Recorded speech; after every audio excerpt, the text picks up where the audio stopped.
Bienvenue, aujourd'hui on se penche sur les sources concernant Herman Webster Mudgett, euh, plus connu bien sûr sous le nom de H.H. Holmes.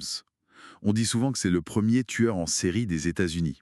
Alors, on a ici principalement une biographie qui retrace sa vie. Notre but, Essayer de démêler un peu le vrai du faux, le mythe de la réalité autour de ce personnage assez sinistre. Et surtout, comprendre ses méthodes, ses motivations réelles. Oui, tout à fait. Parce que la légende de Holmes, elle est vaste, hein. Il a lui-même avoué 27 meurtres, mais bon, les estimations varient énormément. Ça va de 9 victimes, selon les chercheurs assez récents, jusqu'à plus de 200 dans certains articles de l'époque très sensationnalistes.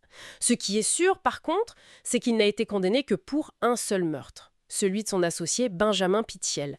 Mais au-delà des meurtres, ce qui ressort vraiment des documents, c'est que c'était avant tout un escroc. Un escroc hors pair. Et sa motivation principale, c'était clairement la cupidité. Alors, reprenons un peu son parcours. Il est né en 1861. Il s'appelait Mudgett à l'époque. C'est un étudiant brillant apparemment. Mais il y a cet incident d'enfance, on raconte qu'il a été confronté de force à un squelette. Et ça aurait éveillé sa fascination pour la médecine et pour la mort.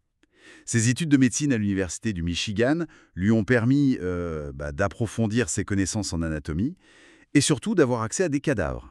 Et c'est justement là, pendant ses études, que ses activités criminelles semblent commencer. En tout cas, c'est ce que les sources suggèrent. On parle notamment de fraude à l'assurance vie, il utilisait des cadavres, probablement dérobés à l'université, qu'il rendait méconnaissables.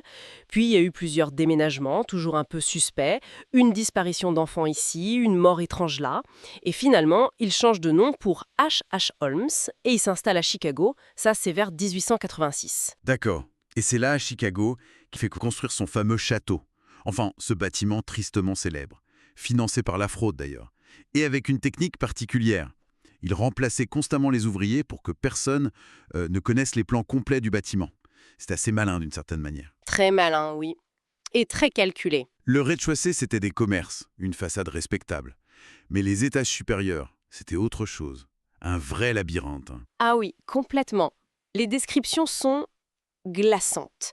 Des pièces piégées, des portes qui ouvrent sur des murs, des chambres sans fenêtres, certaines avec des conduites de gaz qu'il pouvait contrôler à distance, et même une sorte de glissière qui menait directement au sous-sol. Et ce sous-sol, le cœur de l'horreur, si on peut dire. Exactement.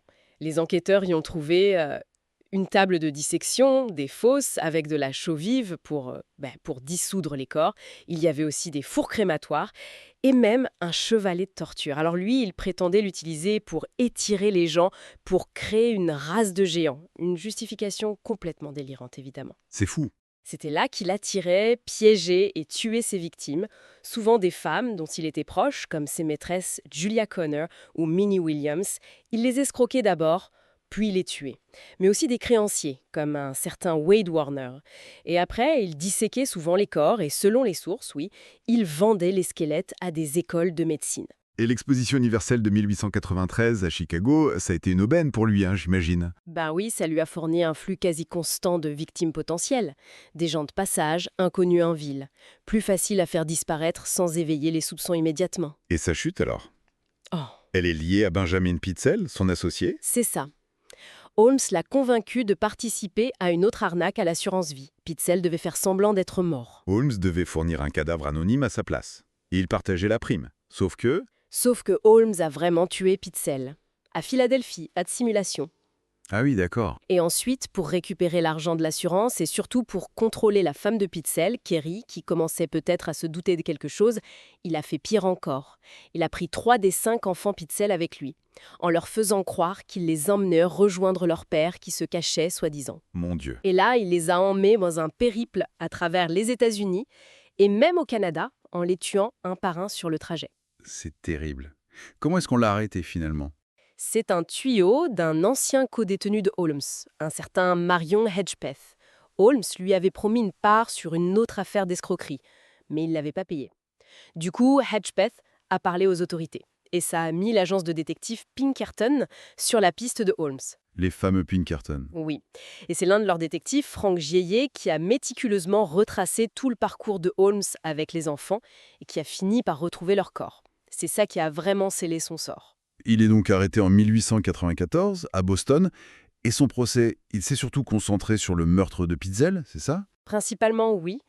Même si, pendant ce temps, la fouille de son château à Chicago révélait toute l'horreur des installations du sous-sol. Ça a créé une énorme vague médiatique, bien sûr. Et il a été reconnu coupable et pendu en 1896. C'est ça. Il reste une figure complexe. Les sources le montrent comme un escroc, manipulateur, charmant même, qui est devenu un meurtrier méthodique, froid.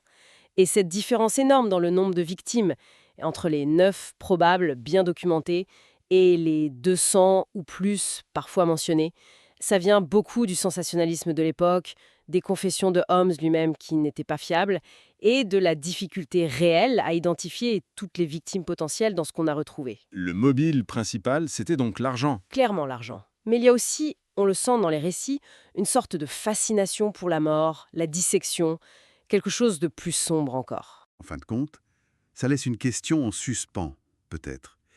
Qu'est-ce qui fait le plus peur? Le monstre évident, celui qu'on voit venir? Ou celui qui se cache derrière un masque?